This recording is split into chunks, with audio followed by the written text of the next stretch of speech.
حدیث نمبر 794 حضرت انس رضی اللہ عنہ سے مروی ہے، فرماتے ہیں میں نے رسول اکرم صلی اللہ علیہ وسلم، حضرت ابو بکر، حضرت عمر، حضرت عثمان رضی اللہ عنہم کے پیچھے نماز پڑھی، لیکن میں نے ان میں سے کسی کو بسم اللہ الرحمن الرحیم پڑھتے ہوئے نہیں سنا۔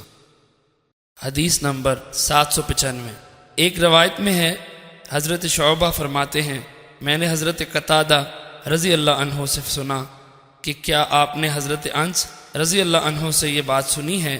فرماتے ہیں ہاں، ہم نے اس سلسلے میں ان سے سوال کیا تھا۔ حدیث نمبر 796 حضرت عبدہ فرماتے ہیں حضرت عمر بن خطاب رضی اللہ عنہ ان کلمات کو بلند آواز سے پڑھتے، سبحانک اللہم وبحمدک وتبارک اسمک وتعالی جدک ولا الہ غیرک۔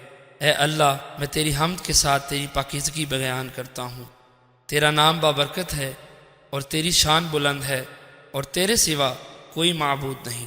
حضرت انس بن مالک رضی اللہ عنہ فرماتے ہیں میں نے نبی اکرم صلی اللہ علیہ وسلم، حضرت ابو بکر، حضرت عمر، حضرت عثمان رضی اللہ عنہ کے پیچھے نماز پڑھی۔